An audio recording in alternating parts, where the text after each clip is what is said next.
Live. We are now live. Hello, Facebook. Hi, I'm your host, Natasha Carter, and we have a brand new show for you today. It is called Philly Inspires. Where are they now? So we did these spots about very influential people in the Philadelphia area, and we kind of just want to get some type of semblance of what they're doing now. And of course, we have Christopher Wink. None of the inspiring people responded, so they're filling it with me. Yep. No. Let me do a proper introduction. Christopher is the co-founder of, and the CEO of Technically, and the co-founder of Philly Tech Week. So that is a huge deal, Chris. Chris, how are you doing? I mean, when is the last time that you did an interview mid-pandemic in the foothills of one of the worst economic collapses of American history? I mean, what more do you want? Yeah, I can't remember another time like this. This is all brand new to me too. So we're just hanging in here together. We're doing it. Yeah, so I'm doing as well as I can. How about you? Is that your answer as well? Fortunate for what you got, terrified of what you don't? No, you know what? I know this is a terrifying time for a lot of people, and I sympathize with that, but I have been trying to make the best of it. I've been super busy. I've been creating content. I just, meditating and just taking 1,000 walks a day. Right. That usually gets me through the day. So you guys, I don't know if you've seen our last video that we put on the My New Philly page, highlighting Technically and Christopher Wink. So Chris, can you tell us a little bit about Technically? Sure. Yeah, technically we're a 10-year-old news organization. So we're a 20-person team. The company's called Technically Media. We publish 2 brands. Technically, we've published for 10 years. Covers early stage technology, economic change, in local communities. Headquartered, founded in Philadelphia, but we do that work in other communities we care about: Washington D.C., Baltimore, Delaware, publishing in Pittsburgh, elsewhere. We also publish a brand called Generosity, generosity.org, that covers nonprofit and social impact, particularly in Philadelphia. So we are a local news organization covering how people navigate messy economies, and right now is as important as ever.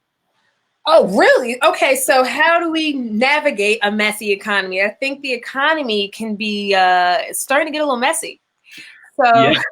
And as we're hearing, the troubling thing about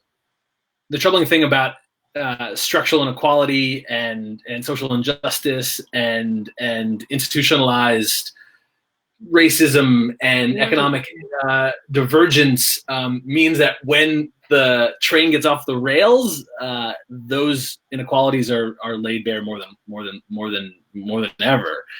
So yeah, how do you navigate your economy? That's a lot of the work we do. Our reporting, the events we host are a lot about both access and understanding. Professional development, career development, trying to understand what is working, what is growing, the companies, the trends that are growing. All we can do as an individual is try to build relationships and an understanding of the world around us to try to find a place. But it's complicated right now.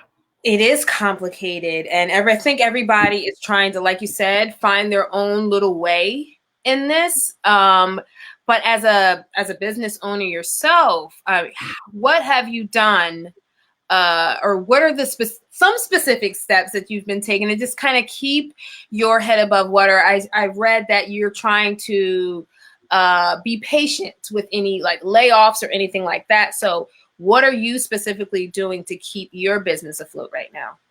Yeah, I think whether you're a sole proprietor of one, whether you have a company of 15 to 20, 50 to 100, 1,000, 10,000, ultimately your responsibility is to solve some community problem with a product or service. And if you're doing that, to make sure you do it as efficiently and effectively as you can, and maintain solvency during a disruptive time. That's where you start. And so if you have to, furlough or do layoffs or like change how you support a team, you have to do that if that's what sustains you. For us, we had a little bit of cash reserve, so we were able to say to our team we weren't going to be doing layoffs even when the entire economy stopped in mid-March. And like a lot of people, we then spent the next month or so trying to entirely rewrite the script we had for what we thought 2020 was going to be, and that's scary and daunting to any small business owner or freelancer or contractor. But the reality is that nobody's plan that they had in February is the same as it is today. And that means you have to be willing to adapt your strategy really quickly. And that's overwhelming, for sure. I can tell that's what you've been doing because like I was telling you before we went on air, I think that people in tech are very innovative. They're always thinking of the next thing. How do I become more flexible right now? How do I provide some type of solution? So I'm always really inspired by you guys and listening to you in this way. I'm sure in February, you had plans. We were going to do Philly Tech Week. Yeah. It was going to be the 10th annual, and it was going to be great. So how are you feeling on, I guess, March 17th when they said no? Yeah. What was your frame of mind at that point? Yeah, so we technically host events in a ton of different markets. So on March 4th, we had a big jobs fair in Baltimore, a few hundred people. And we had first started getting some questions. We had an internal meeting about what's going on here. Obviously, this had been a couple months old, but had felt distant, or we had hoped that perhaps there'd be some measures that would limit its exposure, or maybe it wouldn't be as bad as we had, it has turned out to be. But that first, second week in March, we were like, this is a train that's coming for us. Then I think a couple of days before the city of Philadelphia essentially validated our decision, we had internally said we were going to have to postpone Philly Tech Week. And then, March 17th, there was the wider announcement. And so then we also went public. And then I think we did a couple things smart that I think are probably universal lessons. Is we first announced to our community, this was the 10th annual Philly Tech Week presented by Comcast. 10 years, we had spent like 18 months planning the 10th annual because we planned the 10th annual alongside the 9th annual. So this was a big chunk of my life that had been built up to this day. A couple $100,000 of expenses out, not that much, we weren't full the sales cycle, so not all the revenue in. And postponing is really daunting when you have a team of 15 that you want to make sure you're paying every pay cycle, and everything changed really quickly. But you have a responsibility for safety and, of course, the greater good. So we right out in the outset announced to our community we were going to postpone, and we would get back to you in 2 weeks with the details, which ain't ideal, but we try to limit the space between when we had information and when we gave it. And had to buy some time. So we said, it's going to be postponed, give us a sec. And then we went and, all of our venues, all of our community organizers spoke to a lot of stakeholders, had internal meetings, began to, we went down a few different pathways of how we could do this work. And then April 3rd, I think that's right, 2 weeks later, then rolled out the plan of moving the 10th annual Philly Tech Week to September 21st to the 25th. Okay, so now it's postponed officially to September 21st to the 25th. So Correct. We look forward to that. But we have a special treat next Thursday. Thursday? Yeah, Thursday, yeah. Yes, because we wanted to keep up the momentum. So next week would have been the original dates of the 10th annual Philly Tech Week presented by Comcast. So we are doing a series of virtual conversations on Thursday, May 7th called Introduced Virtual. Introduce is the name of a big conference that we had technically produced during Philly Tech Week. Mm-hmm. We're still hoping we'll still do the bigger version of that in September. But we're going to do a series of virtual conversations under the theme of building better companies. So hiring, employer branding, treating employees well, updating strategy. A lot of themes that we're all going through will be the theme with speakers from growth stage companies from throughout the Mid-Atlantic and elsewhere. I saw it's a full roster. It's an all-day event. I guess it would behoove me to do it too, because I try to say that I'm innovative as well. So I'm sure you are. What could the average person like me expect at a Philly Tech Week? Like, what kind of things could we? I don't know. What are you trying to get across with people who are not, maybe they're not super into tech, but they have something to learn? A famous technologist defined technology as everything. Technology is everything that was invented after you were born. Oh. And so it's a reminder that everyone for the history of humanity has been engaged with technology. Software specifically and digitally tied hardware is a new wave that intimidates, but we all always have been engaged with technologies. So Philly Tech Week is a concept. It's 100 events spread across usually different physical locations, 20,000 people across those 100 events. And they range. There are very software-focused conferences and conversations, and if you happen to not be interested in writing and developing software, they might not be relevant. But technology are tools. They're deployed in lots of ways. We're using a streaming platform on a content management system that's being broadcast out. Guess what? Isn't that crazy? I feel like this is innovative for me. What it is? I mean, it is, right?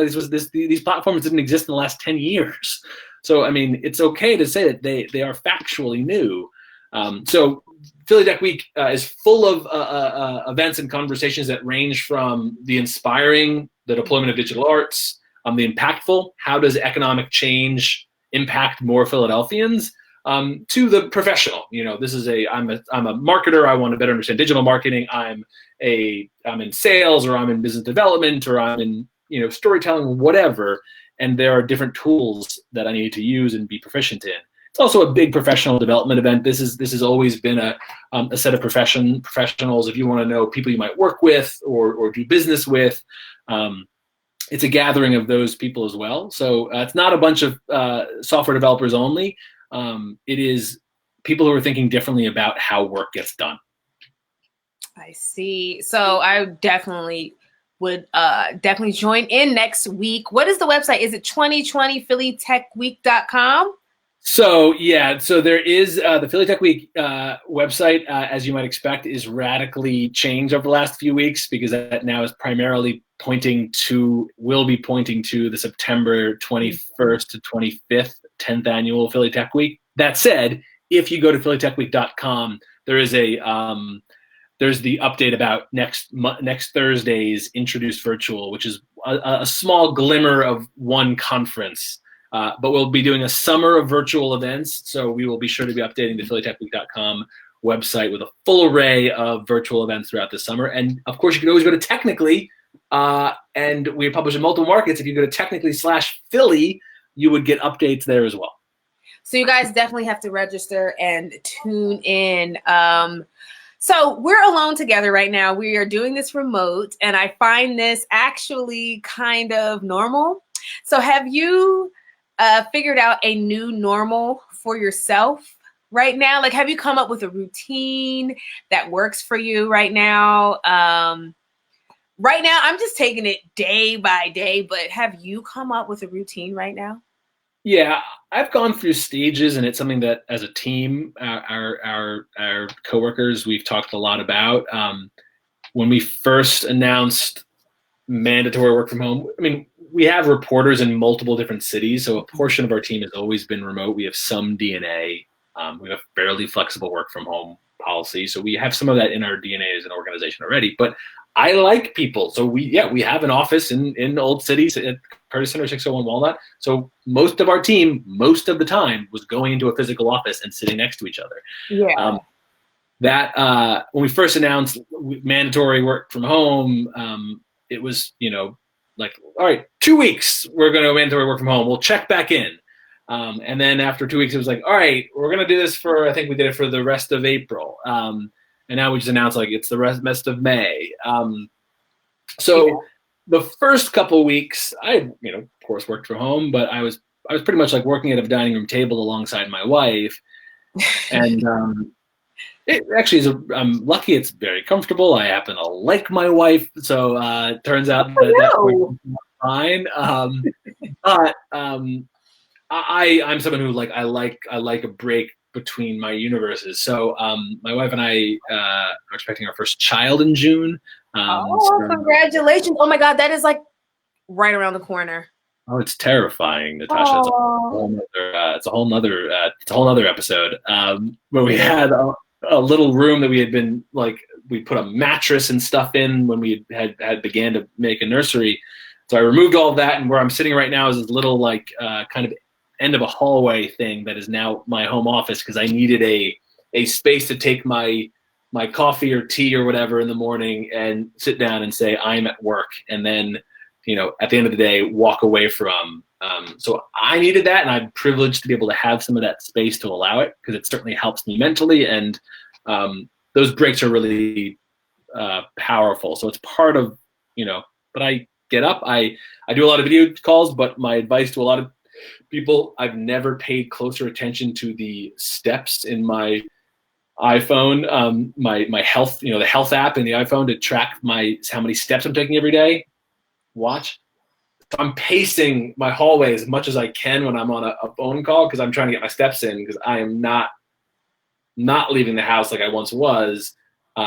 Yeah, it's hard. It's tough trying to figure out how do I move in a house? What do I do? So it sounds like you're doing a really, really great job. I guess just we're coming to the close of this, and I just wanted to know if you had any tips for anyone on the terms of productivity. What do you do that helps you be productive? Do you have to take a shower? Do you have to put on actual jeans and not sweatpants?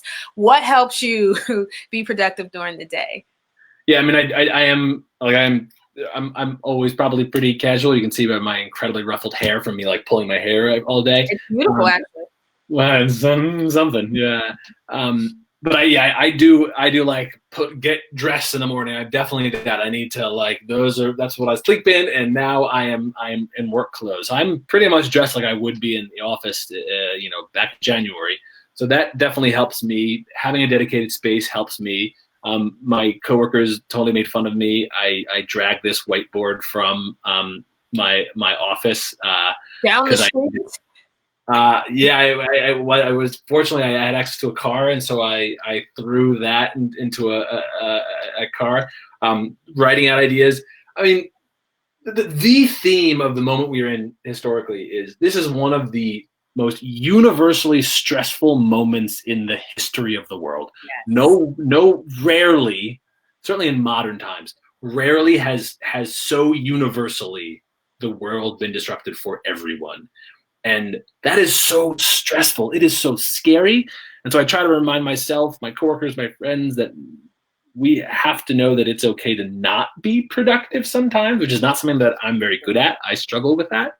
Me either. I'm not good at that. I'm I have to be doing something all the time. And I'm actually, you can just take a walk right now. Yes. So that's actually one of the things that helped me with productivity. If I find myself starting to spin where I'm super distracted, or I'm bouncing around too much, it's usually a sign that I'm losing some of my my focus, and I need to get up and walk away. And turns out you can do it. You can read a novel in the living room for 15 minutes and come back and be more efficient. Kind of restructure your brain for 10 minutes, and it's oh, I'm fresh again. Yes, and that is always true. We always need to allow ourselves to do that, get up and walk away. At our offices, we're near Washington Square Park, and we encourage it. I do a lot of loops around that. We always need that. Right now, it is so stressful. We need it more than ever. So I think now you have to give up some ground to gain some ground, and that might be my clearest productivity tip. I think I'm in total alignment with your tips, man. Like sometimes you got to walk away to get something back. We can't put so much stress on ourselves when we're already in a super stressful situation. Yeah. And I think this is a time we're learning a lot about ourselves and a lot about our family members, good and bad. And we're learning how to just get through every day. We're learning how to be flexible and be better human beings that don't suck. You know, because you walk through the house, you're like, let me not have an attitude today because someone's going to have to be around me all day. There's nowhere to go. We all need to be a bit more charitable to each other online. I'm telling myself a lot, whatever you're about to do, can you do it kinder? And I do not always get there. But that's like a really good reminder because we're all really short. Or at least maybe I'm projecting. I'm instinctively, I need to really keep myself in check. Everyone is doing something for the first time. Like we had to figure out how to get our mail and deposit checks all over again. A lot of things like for everyone.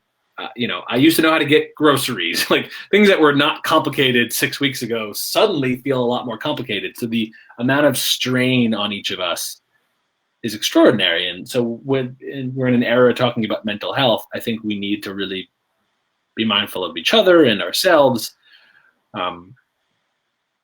It's hard. It's hard out there. It's hard. And I think the silver lining for me and maybe for a lot of people is that we are honestly all alone together. We are, like you said, dealing with something together.